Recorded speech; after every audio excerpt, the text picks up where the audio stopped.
Ladies and gentlemen, the Railroad Hour. And here comes our star-studded show train.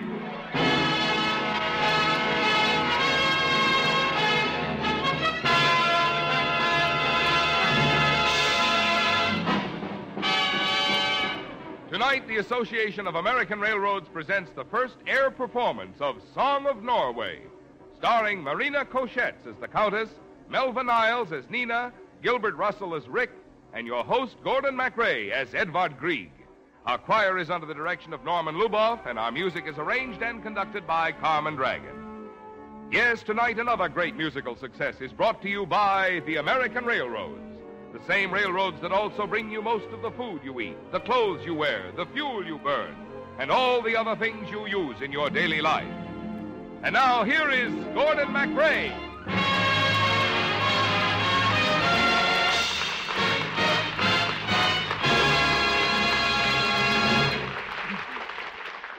Good evening, ladies and gentlemen. This is your host, Gordon MacRae. Tonight, as the composer Edvard Grieg, I shall tell you how he found greatness in his concerto.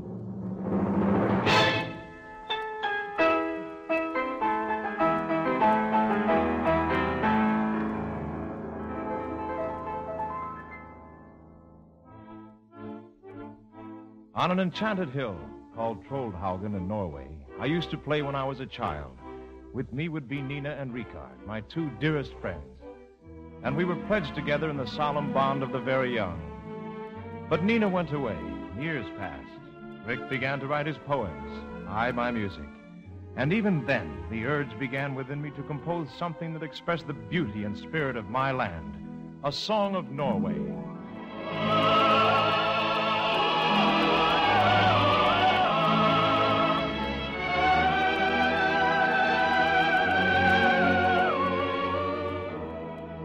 Then one day, Nina returned to Rick and to me. And we three had a warm reunion back in our beloved Troldhaugen.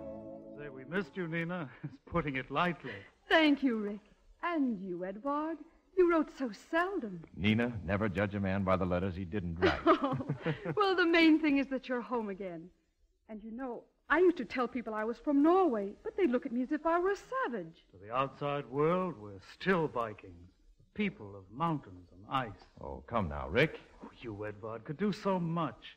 A man whose music is as Norwegian as a fjord. You see, Nina, Rick's still waving his flaming sword. Sword, fjord. I've made a rhyme. You're not supposed to. Rick has always been the poet, ever since we were children. And you were always the princess, Nina. And you, the minstrel, Edvard. Again we stand on Youth's green hill. The poet, the minstrel, the princess still, and who will swear that no matter where fortune takes us or how we fare, we will be free. I will. And I will.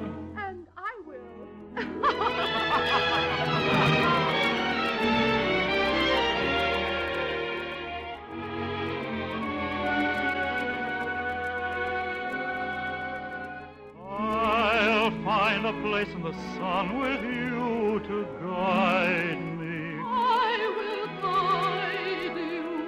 My darkest battle is won if you're beside me. I'm beside you. We're weaving a million schemes here by our hill of dreams. Soon we'll bring land so beautifully blue. If I have you, And we're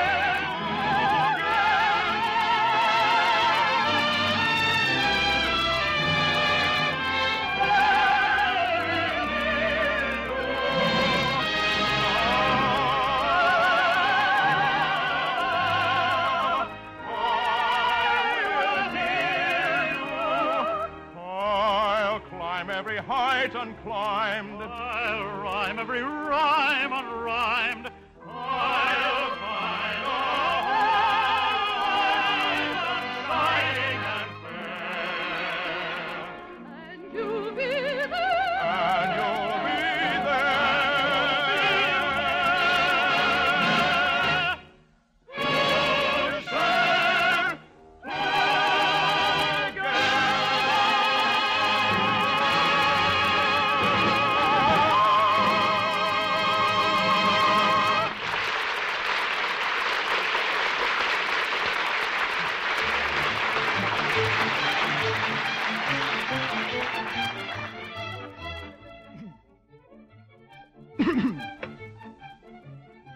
For a whole month, Nina, Rick, and I were happy in our friendship. Then on Midsummer's Eve, one of our gayest Norwegian holidays, Rick met a strange gentleman in the square. Pardonnez-moi, monsieur. I am Count Pepe de Lou of Paris. My name is Ricard Nordrak. Charmed. You see, monsieur, the countess, my wife, is an opera singer. And you know opera singers, very temperamental. She insisted on coming here for the celebration. And when my wife insists, she insists.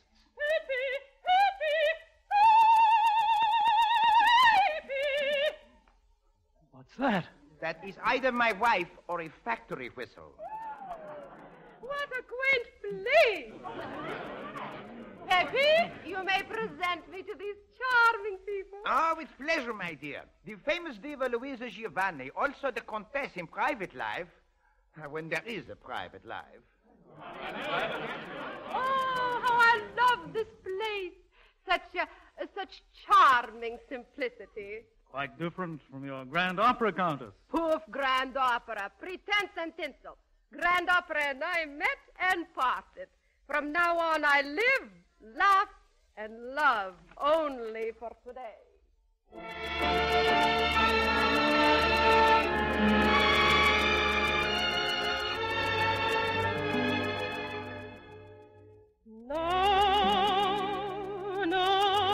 No, not tomorrow, but no, I have my heart desire.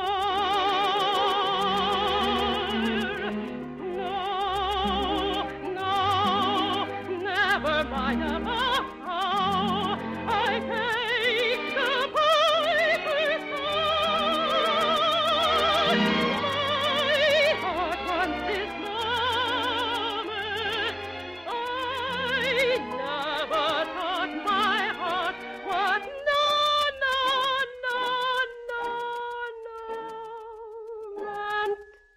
love, how I covet you now, but all these tricks and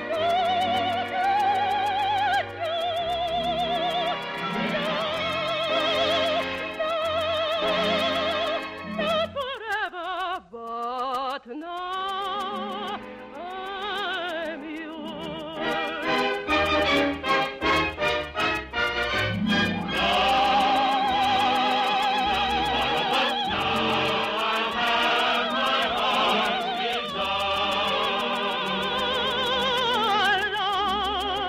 Love, how I covet you now, but all these tricks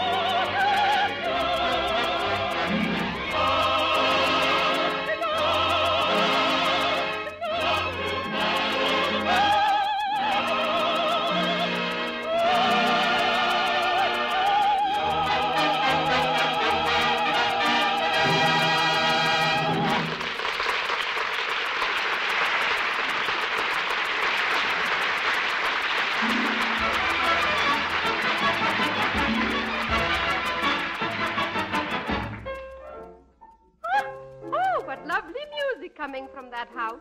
Who is playing? That's Edvard Grieg. Grieg? Who is he? He, too, is interested in music. How nice. Beautiful. It must be new. But then, you know, Grieg is always writing little songs. Lovely. Lovely. Bravo! Oh, I beg your pardon. Oh, young man, you simply play entrancingly. Well, thank you. And for that, I'm quite willing to look up to you, but not indefinitely. Oh, I'm sorry. I shall come right down. Pepe, Yes, my dear. we stay here. But your concert in Amsterdam. Cancel it. Where I like it, I stay. Poof, But the Queen is expecting you. poof to the Queen. But, Louisa, you can't prove the Queen. Pepe, go cancel Amsterdam. Louisa, I tell you. Yes, Louisa, I cancel. A young man, Yes, madame? tell me about this Edvard Grieg. He's a man of rare genius who one day will be one of the greatest composers that... He's one of the first attractive geniuses I've ever met. How do you do? I'm so glad you like my music. Oh, Edvard, this is Madame Louisa Giovanni, the famous singer. You're quite handsome. Well, thank you. Again. Edward. I must call you Edward, n'est-ce pas? Edward, I'm a person of great impulse. As an artist, you must understand. Oh, I do. That is, I think I do. Like that. I left that stuffy opera for the glitter and excitement of the concert hall. Does that interest you, Mr. Grieg? Me? Well, I don't quite understand. I had not as yet selected my accompanist, but just now, when I heard you play, I decided. Poof, there he is. Edvard! Well, thank you very much, but I really... Good. I will tell Pepe I have discovered another protege. He will be furious. Edvard, this is wonderful. Your chance to be heard. But, Rick, our work together, the music for your poem. Oh, you can do that when you come back. Oh, Rick, I just can't. Shh, Nina. We must tell her. Tell me what? Well, Nina, a lady came here today, a rather overwhelming lady. I know. The opera singer. She's the talk of the entire village. Nina, she wants me to go with her on a concert tour as her accompanist. That means being away a long time. Nina, you must realize the opportunity. Yes, it is an opportunity. I don't know what to do. Oh, you must go, Edvard. You will travel and meet great people of music. And they will hear your music. That's the important thing, Nina. They will hear Edvard Grieg's music. Yes, Rick. Go tell her Edvard will accept. Oh, gladly. Nina. Oh, Nina. Here in our lovely northern twilight, I'm seeing you as if for the first time. Edvard, darling. And with the sight of you comes music. Can you hear it? Yes. It's so near it touches us. Music. Of the wind and the trees.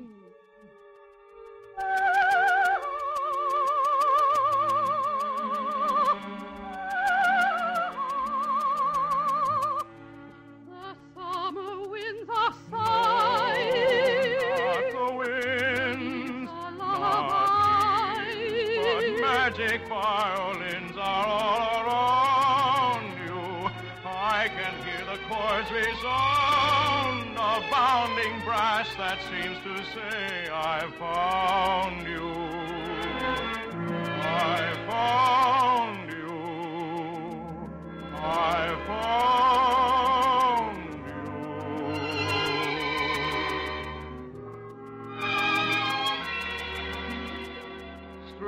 Strange music in my ears. Only now, as you spoke, did it start. Strange music of the spheres. Would its lovely hum be coming from my heart? You appear, and I hear song sublime, song that I'm incapable of. So, dear, let me hold you near, while we treasure every measure, so that time can never change the strange new music of love.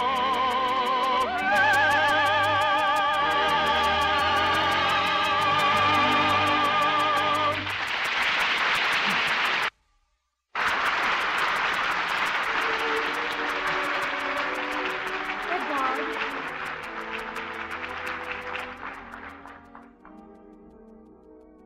Edvard, perhaps the Countess will sing one of your songs. My songs are only for you, Nina. Here, see this one I wrote only today. Oh, let me look at it.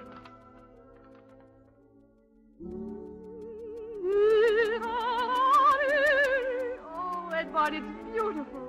What do you call it? I love you. Now, there's a new name for a song. What better name could there be? I love you too, Edvard Grieg. Nina, will you marry me? Yes, Edvard. Oh, darling. Edvard, it's all settled. Oh, Pepe. Yes, Rita. So, Edward, you will be my new accompanist. Oh, what is that music? Festival is starting, Countess. La la la la la la la la. Friends! Nina, may I tell them? Yes, Edward. Friends, Nina has consented to be my wife. Yes, Louisa. We cannot cancel Amsterdam. Her Majesty is expecting me. I must appear. But Louisa. We must leave at once. Edward, you must pack immediately. But Louisa, can't we go tomorrow? No. No. Not tomorrow, but now. I am sorry, my dear Nina, but the life of an artist is like that. So come, Edward. We must be going. Goodbye, Edvard. Goodbye, Rick. You'll never be too far from me, Edvard, darling. I'll always have the song you wrote for me today. Ringing clear, song of songs sublime, songs that climb forever.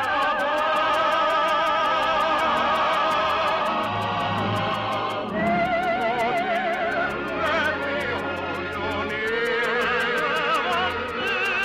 while we treasure every measure, so that time may never change.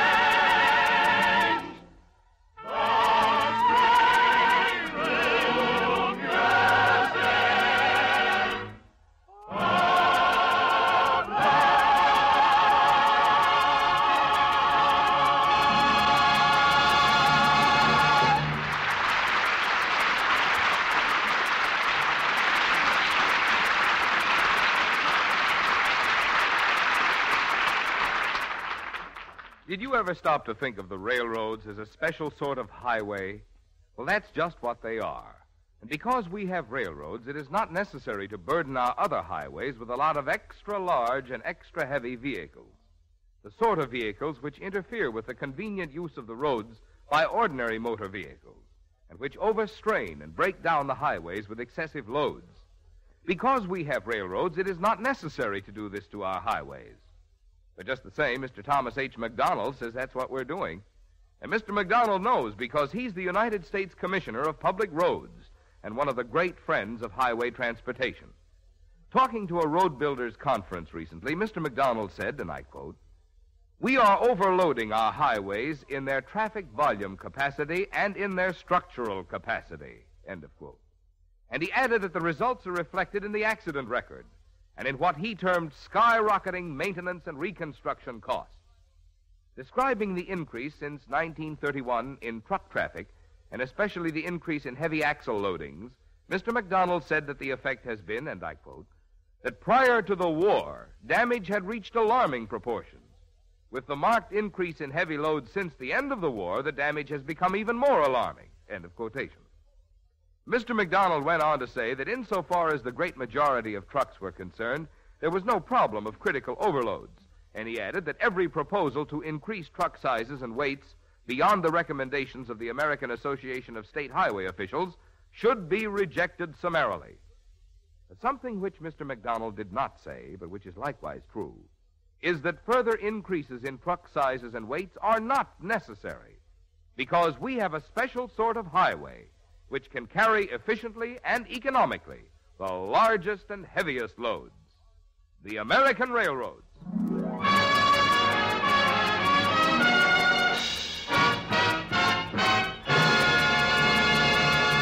Now back to Song of Norway, starring Marina Koschetz, Melva Niles, Gilbert Russell, and your host, Gordon MacRae, as Edvard Grieg.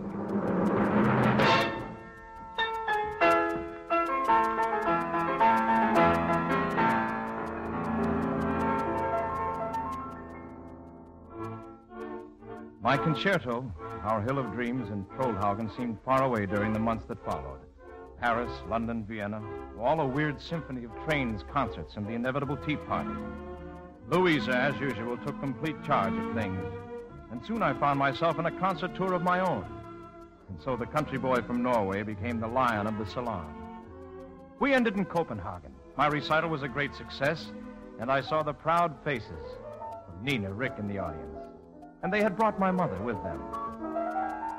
There was a reception in my honor the next day at the Royal Conservatory.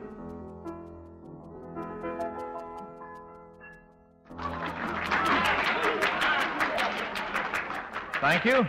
Thank you very much. Edvard, Nina. I brought Rick with me. Rick, I'm sorry. I've hardly had a chance to talk with you. Oh, I only came yesterday. I know you've been so busy. I'm the one to complain. He's been here a week, and I've scarcely seen him. Well, you understand. Preparing for last night's recital. I sat with Rick, and when you played music we remembered from Trollhaugen, we were too excited even to applaud. Oh, those little pieces. They're good, but they're so, well, rather native. Edvard. You know, it's remarkable how one's point of view changes. Now I want to reach for something more important than just folk music. And have you found something more important, Edvard? Oh, come, Rick. You take everything too seriously. Edvard, Yes, Nina? Rick has completed his poem. Good, Rick. Fine. It's as beautiful as Norway itself. I'm sure it sings with your words, Rick. Not yet. It needs your music, Edvard. Oh, Edward, darling, I have the most exciting news. I have trapped a second line for the reception. Louise, you remember my friends, Miss Nina? Oh, yes, the little girl from Norway. Edward, do you know whom I brought with me? Henrik Ibsen. Ibsen. He's here to talk to you about writing the music for his new play, Per Gynt. My music in an Ibsen play? Nina, Rick, did you hear? Ibsen has become world famous. It's a great honor, Edvard. Yes, another rung upward. Exactly, my dear girl. This would have happened if he'd buried himself in that silly little village of yours. Edvard Grieg would have written great music no matter where he lived. Poof! Those simple little folk songs? Nah, when we were in Vienna... Louisa, Monsieur Ibsen is waiting on the terrace. Be quiet, Peppy. Yes, Louisa. In Vienna, dear Nina, my Edward wrote a song especially for me, a gay, happy song. Yes? I love to sing it. Peppy, I said I love to sing it. Oh, yes, Louisa, dear, please sing. Oh, no, Peppy. Oh, please do, Louisa. Very well. If you insist. I insist.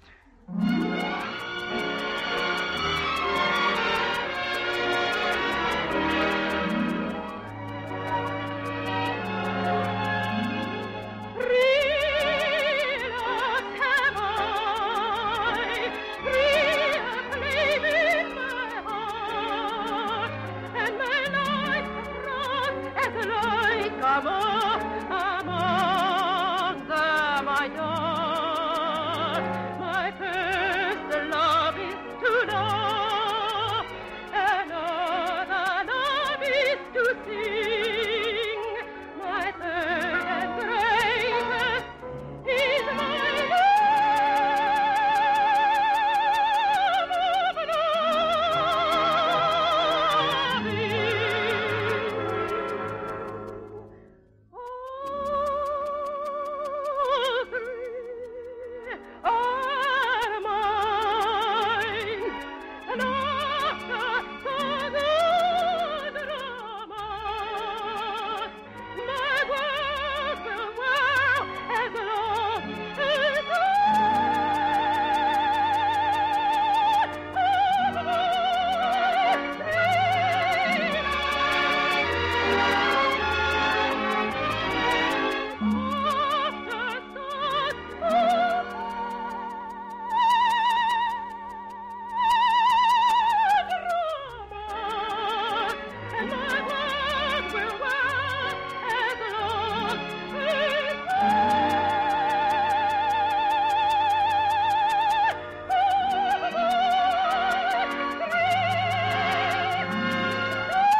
And now we shall go to meet the famous Henrik Ibsen.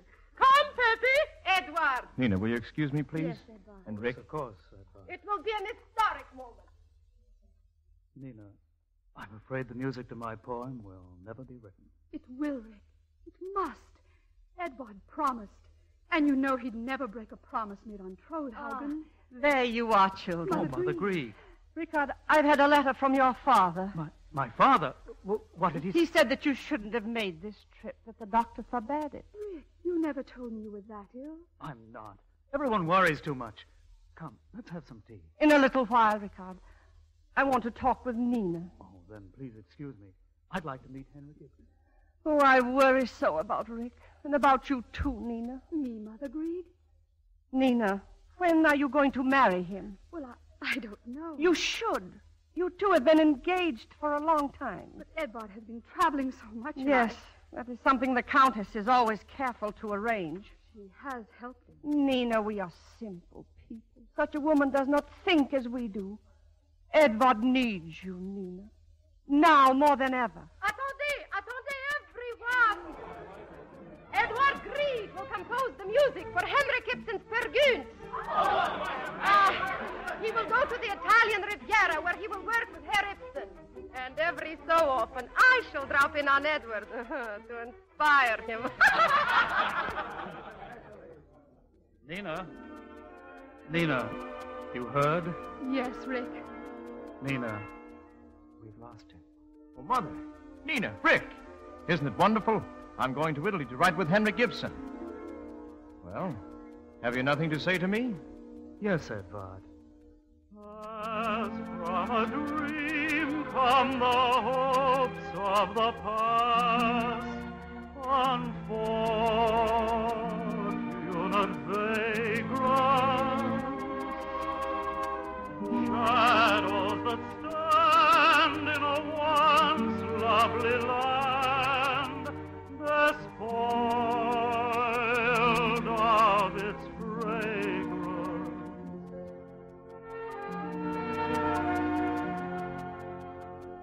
Who were ardent in youth, inspired spring, the bird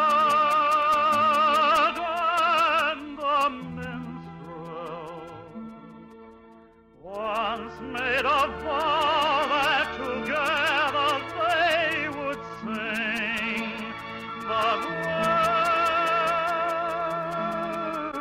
is the minstrel? The lone poet laughs as he tells the hills and birds his hopes so rhapsodic.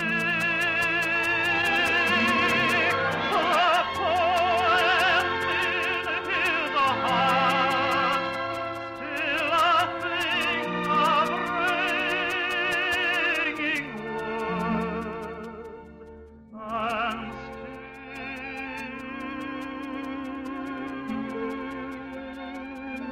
still on melody.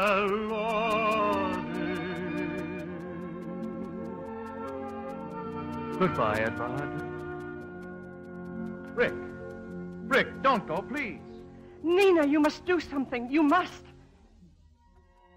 Come, everyone, a toast to Edvard Grieg. And may today's announcement bring him fame and all the things that make life worthwhile for an artist.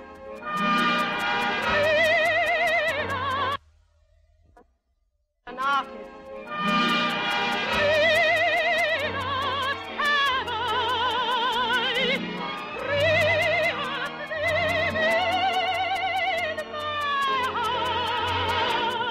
No, you are wrong, Countess.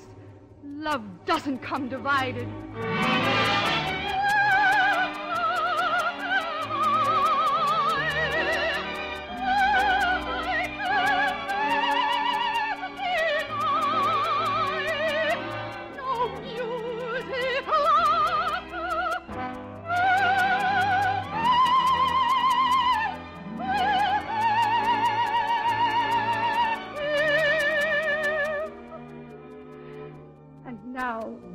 May this announcement which I make bring happiness to my one love. Edvard Grieg and I will be married 1 week from tonight. Nina. Nina, you've made me very happy. Edvard, my dearest. Congratulations, my dear. I do hope the Riviera will not be too cold for you.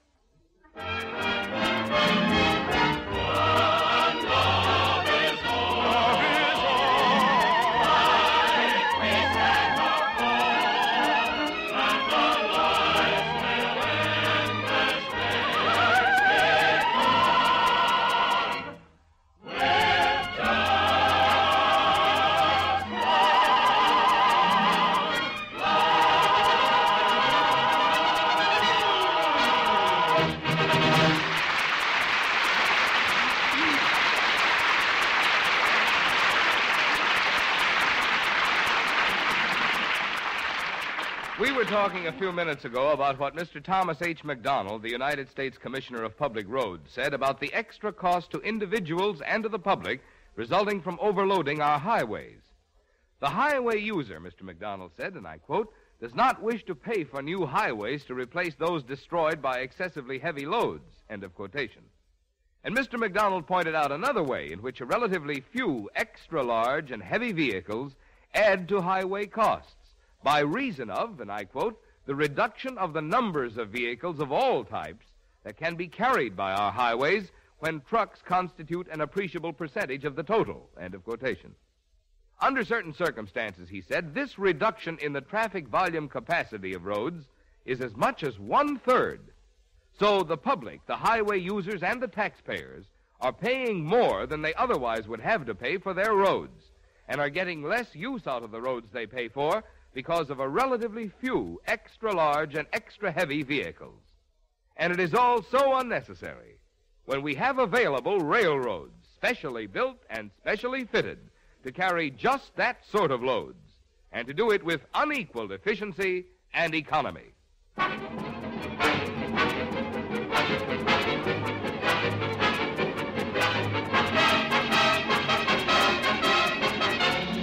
The Railroad Hour show train will return in just a moment after a brief pause for station identification.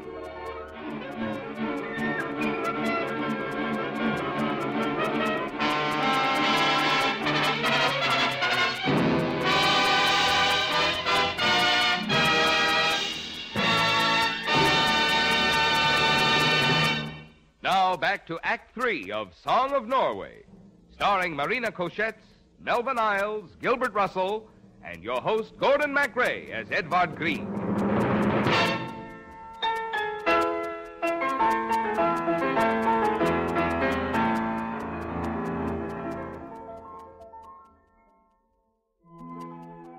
I went to Rome and began work with Ibsen on Peer Gynt.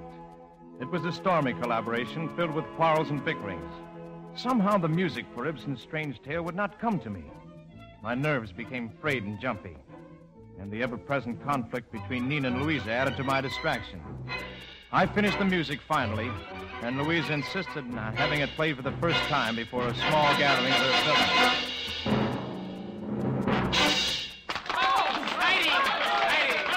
You hear, Edward? You hear, Edward? They're applauding for you. Soon the whole world will applaud for you. And you cannot turn from it, Edward. Nor from me. Yesterday you were a boy who wrote music in a village. But now the name of a man is heard. And you can make him great. I know, Louisa. And I'm grateful for everything you've done for me, but... Pardonnez-moi, Monsieur Grieg. Your wife just arrived and she wants to see you alone. What is she doing here? Nina here? I don't understand. She said she wasn't coming. But please excuse me. Very well. But remember, I shall be waiting. Nina, what is it? What's wrong? Edvard, a letter just came for you, special post. It's from Mother Grieg. From Mother? Well, let me have it, please. Oh. Edvard, what is it? It's Rick. He's gone. Oh, Edvard, no. This note. He left it for me. Dear Edvard, the day is passing, and our lovely fjords sparkle with the last light of a dying sun. It is so with me in my life, for I can hear God whisper, to you, Edvard, I leave Norway, the maid so fair, like crystal to behold.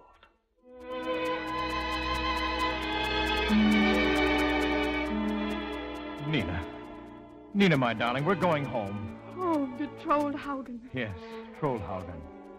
Oh, Nina, I failed you as I failed Rick. Can you still love me? I've never doubted, nor will I ever. I hear you ask if I am yours for keeping. Shame that a doubt should ever pass your lips.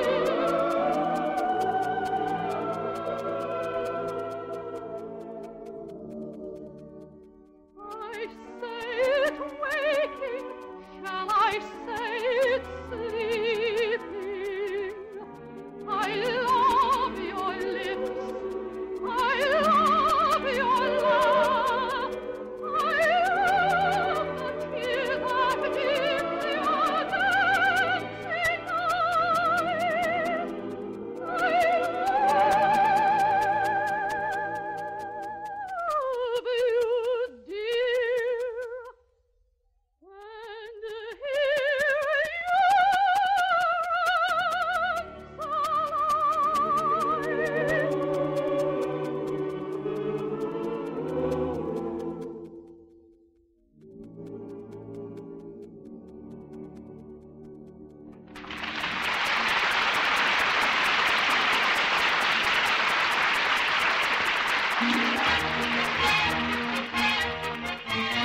At Christmas time, Kris Kringle is the man.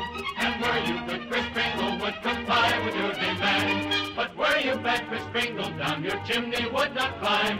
And you'd be standing empty-handed, which would be a crime.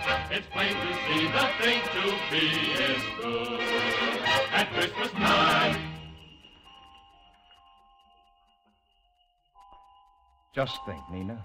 Our first Christmas in our own home here in Troldhaugen. Where we always wanted to be, darling. Where we played and dreamed. You and I. And Rick. Yes, it was here on our Hill of Dreams, Nina, that you first said, I love you, Edvard Grieg.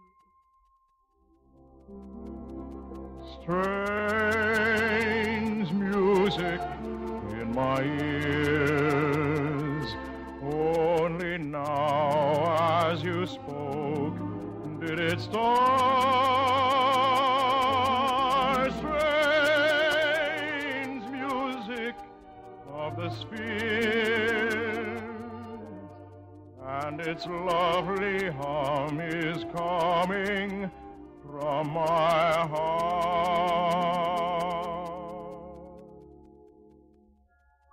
Look, Nina. The mountains are asleep under the snow, like giants under white blankets. Do you remember, Edvard, how Rick used to write about the mountains? Tonight, I keep remembering his poem. It needs your music, Edvard, he said. And you will find it and make it live. Sleep, sleep on, my sleepless Norway. Thy chill dark star will yet burn brighter for thy sleep. The words fit into this night. Let me sit here at the piano and listen to them again, Nina. From you.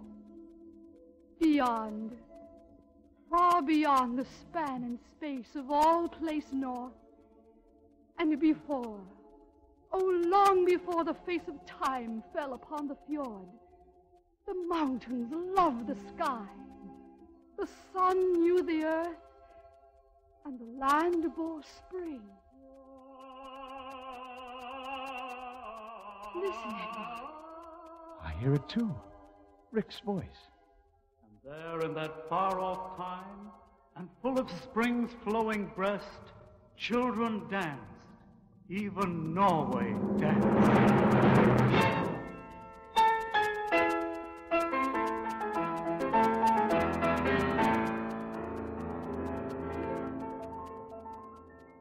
Go on, Edvard. Go on. Once long ago. He sings with Rick's words. Long, long ago, mid these hills dwelled a maid. Mark you well, for the maiden's name was Norway. Where my Christmas to be heard, trumpet men were alike entranced when Norway danced.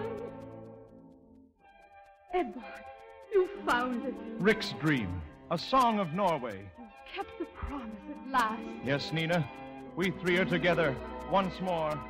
And Norway will answer his song with her own. The song of Norway ringing clear through the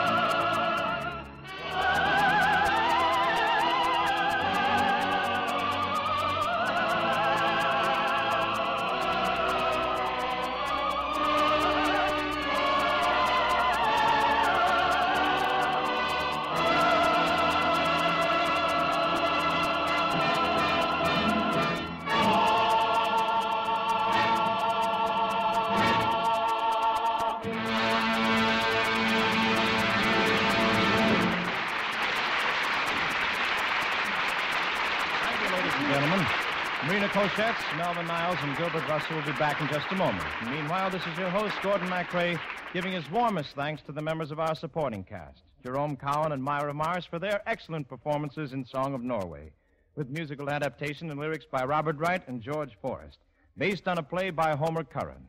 Song of Norway was adapted for radio by Milton Lazarus, who also wrote the original stage play. And now, here are Marina Cochette's Melvin Niles and Gilbert Russell.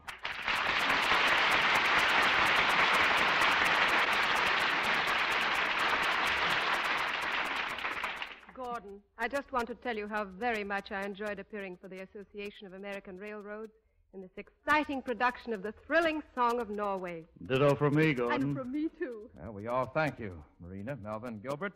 And we hope you'll be listening next Monday night, March 7th, when we'll be bringing you Jeanette MacDonald in Franz Lehar's Merry Widow. I will. I will. And I will. That's wonderful. And the following week, March 14th, another treat. Victor Herbert's charming Irish operetta, Eileen. In honor, of course, of St. Patrick's Day. Well, that's another date. All aboard! Well, it looks as though we're ready to pull out. And so until next week, goodbye.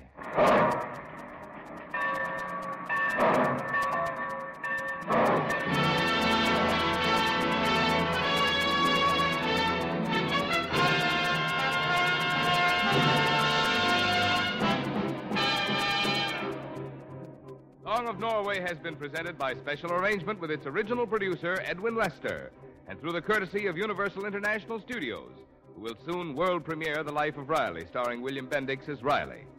Marina Cochette's appeared by arrangement with Metro-Goldwyn-Mayer, producers of the Technicolor picture Little Women, starring June Allison, Peter Lawford, Margaret O'Brien, and Elizabeth Taylor. Gordon MacRae appeared by arrangement with Warner Brothers. This is Marvin Miller speaking. The Railroad Hour is brought to you each week at this time by 132 railroads of the United States. Each one of them has its own operations and services. Each one competes keenly with others for business. But all of them work together through the Association of American Railroads for the improvement of all railroading and for better service to you.